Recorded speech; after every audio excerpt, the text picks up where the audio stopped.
안녕하십니까. 개미일보 김개미입니다. 전일 미국 시장 좋지 않은 소식이 들려왔습니다. 미국 시장 소식과 오늘 국내 주식시장 어땠는지 김개미와 함께 알아보겠습니다. 그럼 시작하겠습니다. 먼저 전일 미국장 살펴보겠습니다. 미국장은 연준 파월 의장의 금리 인상 가능성 발언에 하락하는 모습이었습니다. 다우 1.72% 하락, 나스닥 1.25% 하락, S&P 1.53% 하락하는 모습으로 나타났습니다. 미 상원의회 증언에서 파월은 인플레이션이 계속 높아진다면 더 높은 수준으로 금리를 올릴 수 있다고 발언하였고, 이 발언 공개 이후 주가는 급락하며 회복하지 못하고 마감하는 모습이었습니다.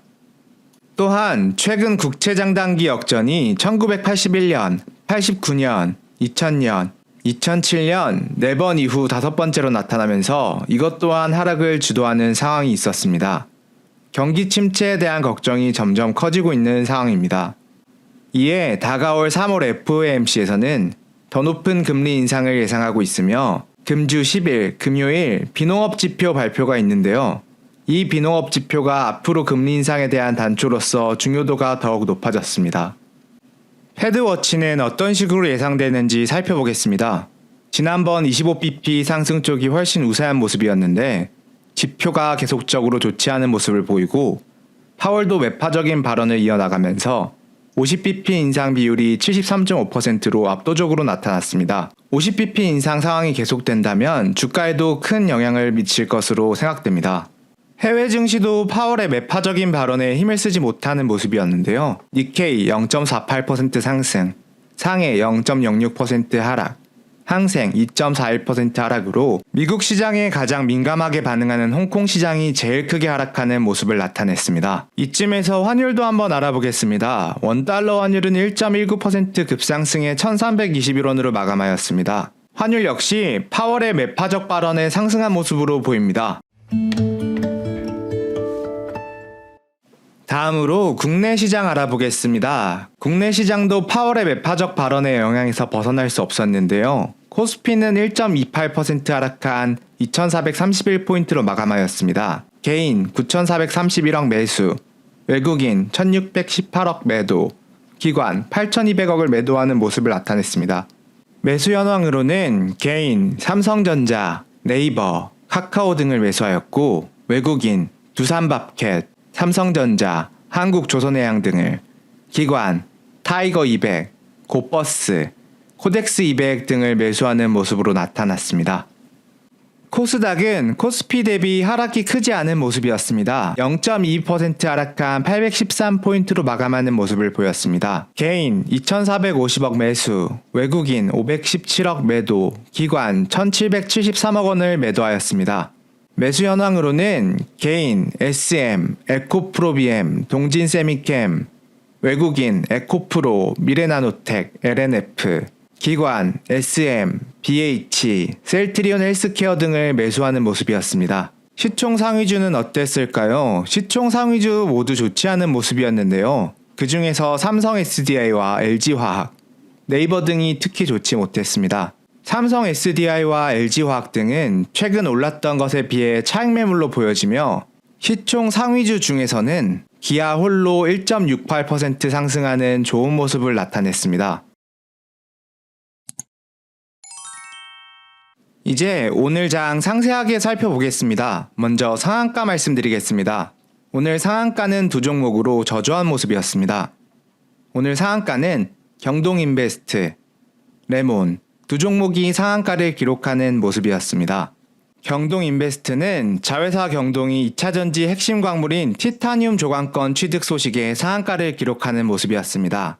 다음으로 레몬은 어제도 전해드렸듯 전고체 수명 상승에 도와주는 지재체 소식에 2연상에 도달하는 모습으로 나타났습니다. 상한가 짚어봤으니 오늘의 특징주도 살펴보겠습니다. 첫 번째 특징주입니다. DB하이텍과 DB하이텍 1 우선주입니다. 국내 반도체 위탁 생산을 맡고 있는 DB하이텍은 과거 물적 분할 이슈로 주주들과 마찰이 있었는데요. 이번에 반도체 설계 사업부를 상장 없이 분할한다는 소식과 1,000억 원 규모의 자사주 매입을 발표하며 좋은 모습을 보였습니다. DB하이텍 17.26%, DB 하이텍 1 우선주는 24.18%로 상승 마감하였습니다. 최근 상장한 꿈비가 저출산 관련 대장주로 20.29% 상승하는 모습이었습니다. 계속해서 정부가 저출산 관련에 힘쓰는 기사들이 나오며 탄력을 받은 모습입니다. SBI 핀테크 솔루션은 최근 한일 관계 개선 기대 테마주로 15.37% 상승하는 모습을 보였습니다. YTN은 지분 매각 이슈로 장중 21%까지 상승하는 모습이었으나 16%로 마감하는 모습이었습니다. 마지막 특징주는 미래나노텍입니다. 최근 포스코 케미칼 납품 공시 소식 이후 계속되는 상승세로 23.31% 상승 마감하는 모습으로 나타났습니다. 장중 특징주 살펴보았으니 오늘의 주요 뉴스들도 소개해드리겠습니다. 환경부가 2030년까지 댐 19곳에 수상태양광 발전시설을 개발한다는 소식입니다. 재생에너지 100% 사용, 아리백 가입 기업을 대상으로 수상태양광 간담회를 열었는데요. 이번 간담회는 삼성전자, SK, 한화솔루션, 네이버 등이 참여한 것으로 알려졌고 수상태양광은 산림훼손이 없고 육상태양광 대비 5% 효율의 높은 장점이 있는 것으로 밝혀졌습니다.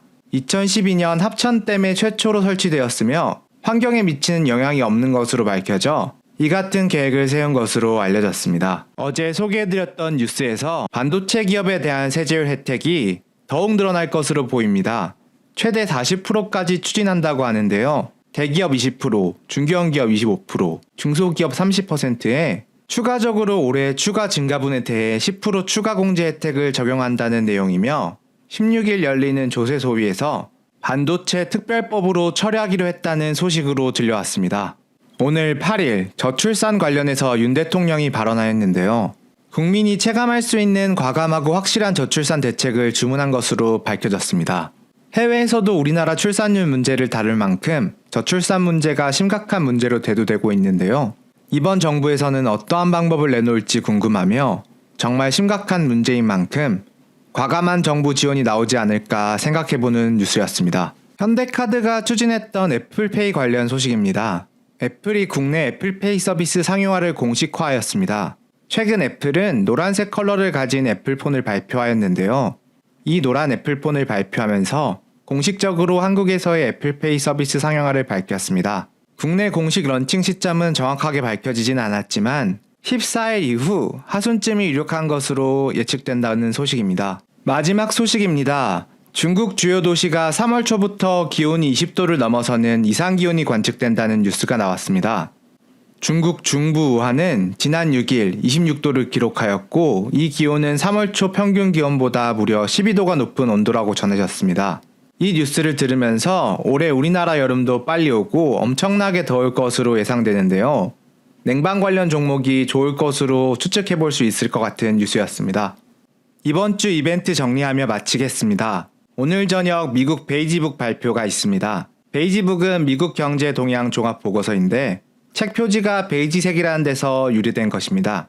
그리고 내일은 한국 시장 선물 옵션 만기일입니다.